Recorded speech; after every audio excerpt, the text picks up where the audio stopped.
আল্লাহ তাআলা ক্ষুধার দ্বারা পরীক্ষা করেন, সম্পদের ক্ষয়ক্ষতির দ্বারা পরীক্ষা করেন, জীবনের দ্বারা পরীক্ষা করেন। আল্লাহ রাব্বুল আলামিন নিজেই তো ওয়াদা করছেন এই সমস্ত বিষয় দিয়ে আমি তোমাকে পরীক্ষা করব। আইয়ুব আলাইহিস সালাতু ওয়াস সালাম 18 বছর তিনি কুষ্ঠরোগে আক্রান্ত ছিলেন। 18 বছর পর যখন তার ঘাগুলো যখন জিহ্বা পর্যন্ত পৌঁছে গেল, আল্লাহকে বলছেন, আল্লাহ তুমি আমাকে অসুখ দিয়েছো, আমার কোনো দুঃখ না, আমি তোমার জিকির করি, কিন্তু জিহ্বা পর্যন্ত ঘা চলে আসছে, আমি তোমার নামের জিকিরটা কেমনে করব, আমি তো কষ্ট পাচ্ছি।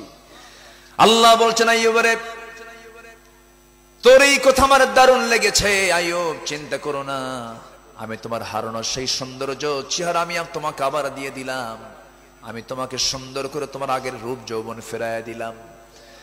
আল্লাহ রাব্বুল আলামিন তার দোয়া কবুল করলেন। আল্লাহ রাব্বুল আলামিন তার হারানো যৌবন ফেরত দিয়ে দিলেন, সমস্ত সম্পদগুলো আবার তাকে ফেরত দিয়ে দিলেন। আমার বন্ধুগণ, এরকম করে আল্লাহ রাব্বুল আলামিন যুগে যুগে সমস্ত পয়গম্বরকে বিভিন্নভাবে পরীক্ষা করেছেন। ইউনূস আলাইহিস সালাতু ওয়াস সালামকে পরীক্ষা করেছেন, আইয়ুব আলাইহিস সালাতু ওয়াস সালামকে পরীক্ষা করেছেন, কিন্তু পরীক্ষার মাঝে একটাবার কোন পয়গম্বর জিকির থেকে নিজেকে দূরে রাখেন নাই। সেই মাছের পেটে দীর্ঘ সময় তিনি কাটালেন, কেউ যেখানে নাই।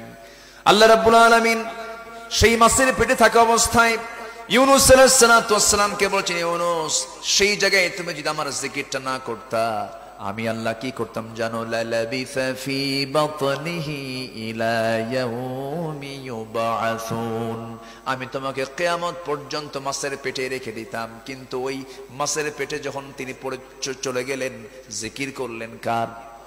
আসতে বলবেন না, জিকির করলেন কার? আল্লাহর জিকির করলেন। ইব্রাহিম আলাইহিস সালাতু ওয়াস সালামকে পরীক্ষা করা হলো। যে সময় তিনি পরীক্ষার সম্মুখীন হলেন, নবুয়ত প্রাপ্তির পর পরীক্ষার সম্মুখীন হলেন, তাকে পরীক্ষার মধ্যে ফেলে দেওয়া হলো। এমন পরীক্ষা, রাষ্ট্র তার বিরুদ্ধে লেগে গেছে, রাষ্ট্রের ভিতরে রাষ্ট্রের পক্ষ থেকে আইন পাশ হয়ে গেছে, ইব্রাহিমকে আমরা আগুনে পুড়ে মারবো। কিসে পুড়ে মারবে? আগুনে পুড়ে মারবে। কিন্তু আগুন শক্তিশালী না ঈমান শক্তিশালী? আগুন শক্তিশালী, ঈমান শক্তিশালী? ঈমান শক্তিশালী। ইব্রাহিমের ঈমানের কাছে আগুন দুর্বল হয়ে গেছে, আগুনটা ইব্রাহিমের ঈমানকে পড়তে পারে নাই।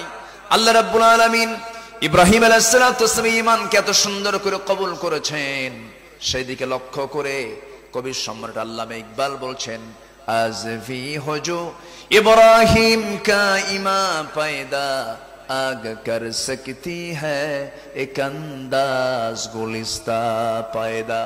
আজ কোথাও যদি উদয় হয় ইব্রাহিমের মতো ঈমান করতে পারে অগ্নিকুণ্ডে খুব সুরত এক গুলিস্তান।